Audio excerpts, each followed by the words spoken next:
Assalamualaikum warahmatullahi wabarakatuh. Selamat sore sobat tani pencinta kopi di seluruh tanah air. Saya ucapkan selamat sore juga kepada subscriber channel Kopi Jarawan Express di mana saja Anda berada.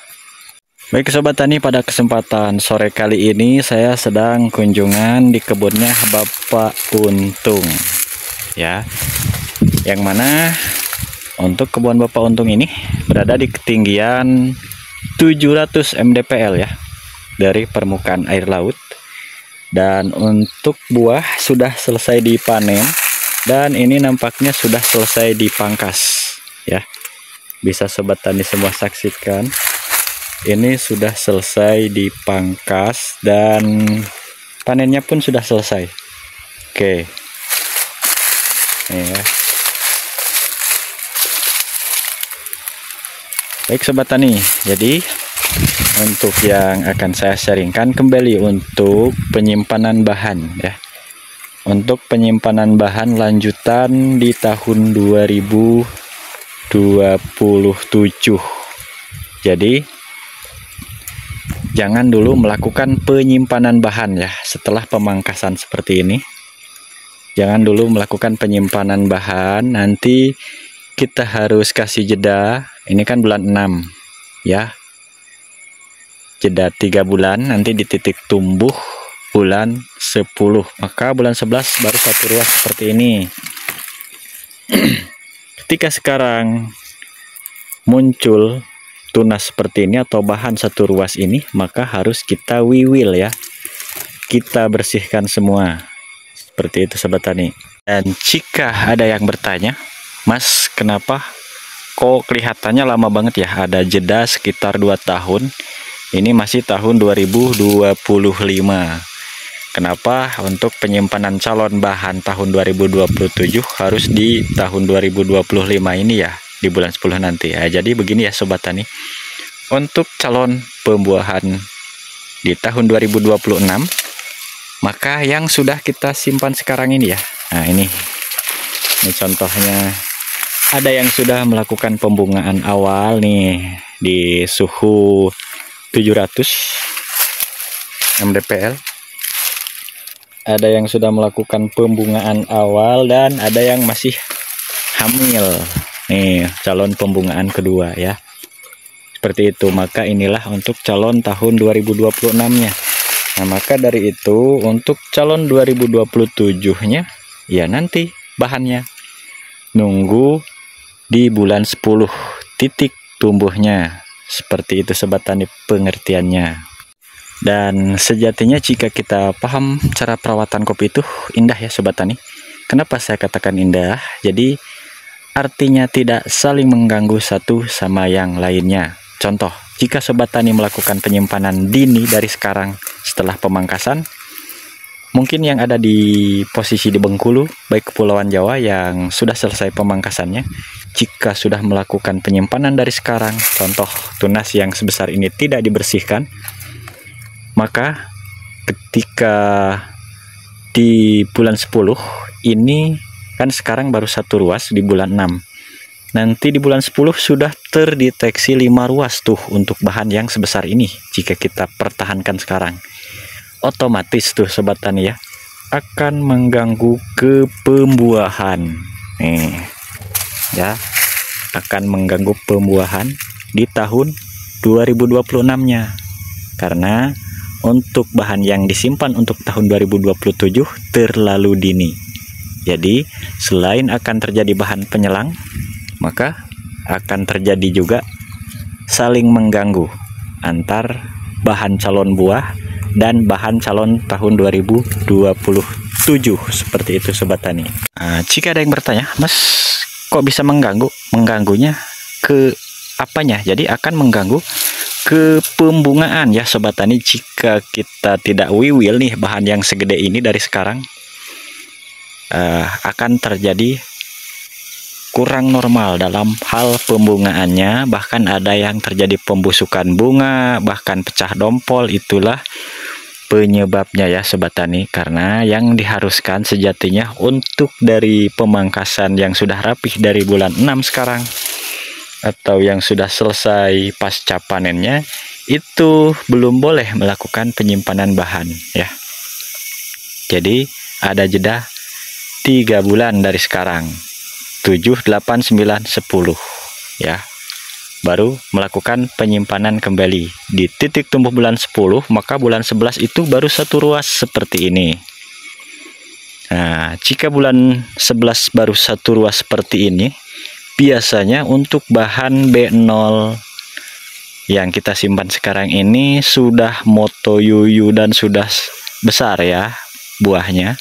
Bahkan jika di MDPL rendah, di suhu panas, itu sudah demegan di bulan 10 tuh.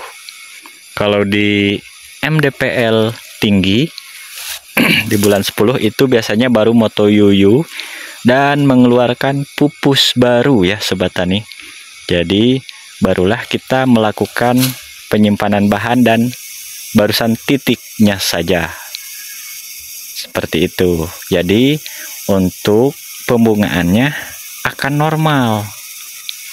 Seperti itu ya Sobat Tani, tidak terganggu dengan bahan calon tahun depannya. Seperti itu. Maka indah ya Sobat Tani jika kita paham dalam hal melakukan penyimpanan bahan. Dan sedikit kita spill mengenai pupuk. Pupuk pun sama. Maka pemupukan yang kita taburkan itu akan efektif. Efektifnya gimana Mas? Jadi akan efektif untuk pupuk yang sudah kita taburkan sekarang akan fokus ke buah calon tahun 2026, belum termakan oleh tunas atau bahan B0 yang baru, karena kita melakukan penyimpanan bahannya nanti di titik tumbuh bulan 10. Jadi yang seperti ini tunas-tunas cacing ya, jika ada tunas cacing walaupun kondisinya motoyuyu baik bunga, maka bersihkan ya.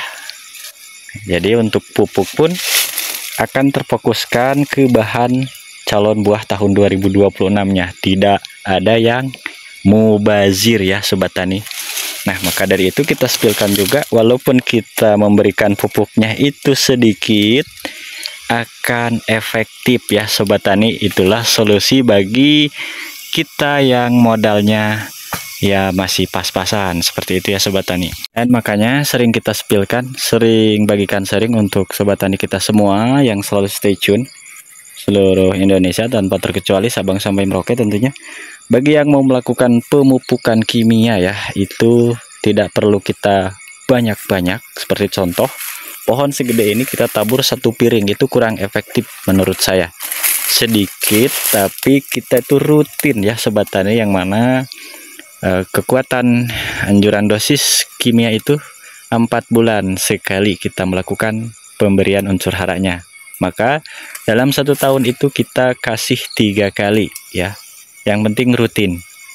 Seperti itu. Nah, jika bahannya sudah tepat semua seperti ini, tidak ada tunas cacing, tidak ada ranting kering, tidak ada bahan yang kita simpan dari sekarang, maka sangat efektif kita melakukan penaburan pupuknya. Seperti itu Sobat Tani. Maka dari itu silahkan monggo dipelajarin, dipraktekkan di kebun Sobat Tani masing-masing ya Sobat Tani. Silahkan.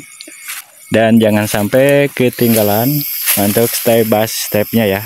Seperti itu. Oke, selain pemupukan pun sering kita spillkan untuk menyempurnakan bahan yang kita simpan ini tidak ada terjadi kendala, maka hama ya, kembali hama kita atasin juga. Untuk penggerek ranting silahkan menggunakan insektisida Furdan Plus 6GR, dan cara cepatnya menggunakan spray atau semprotkan menggunakan metaklor, atau jika ada tidak metaklor boleh menggunakan starban dengan bahan aktif sama sejatinya ya. Jadi intinya begini Sobat Tani, mencari insektisida itu jika tidak ada yang sejenis namanya tuh, yang penting kita cari bahan aktifnya tuh sama. Seperti di insektisida metaklor 650GL itu untuk bahan aktifnya kan cuman sipermetrin ya dan klorpirifos, dan itu pun sama di insektisida starban pun untuk bahan aktifnya yaitu klorpirifos dan sipermetrin. Maka jika tidak ada racun insektisida yang sama, maka pilihlah bahan aktifnya yang sama. Itu solusinya ya Sobat Tani. Nah, jadi poinnya kita perjelas kembali. Jika Sobat Tani menginginkan untuk pohon kopinya itu lebat, terawat, dan stabil, maka ikutilah step by step cara perawatannya, yaitu menyangkut pemahaman penyimpanan titik tumbuh, menyangkut wiwil, pemangkasan, penanganan hama, dan pemupukan yang tepat, serta cara-caranya, maka akan terjadi pembuahan yang sangat maksimal. Maka dari itu silahkan jangan ada yang terlewatkan ya untuk tentang cara perawatannya step by stepnya seperti itu.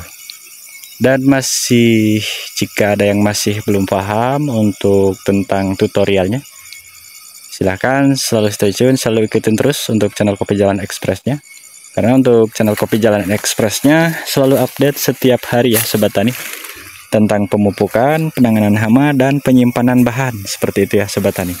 Sobat Tani, jadi sebelum saya akhiri untuk konten video ini, saya ingatkan kembali yang telah terbiasa atau kebiasaan lamanya selalu melakukan penyimpanan bahan terburu-buru tuh, yang sudah selesai pemangkasan, silahkan monggo diuji cobakan ya Sobat Tani di titik tumbuh bulan 10 ya, baik di suhu dingin baik maupun yang di suhu panas, kecuali klon Tugusari kita undur 1 bulan ya. Kita wabil khusus kan tuh untuk klon Tugusari kita undur 1 bulan, jadi bulan 11 titik tumbuh terbaiknya.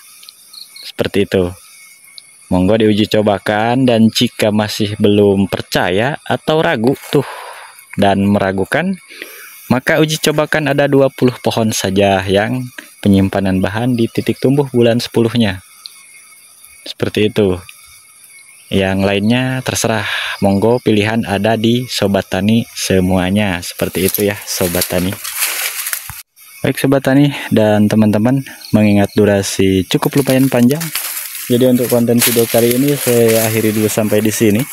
Mudah-mudahan ada hal positif yang bisa diambil dari konten video kali ini. Saya akhiri, billahi taufiq wal hidayah. Wassalamualaikum warahmatullahi wabarakatuh.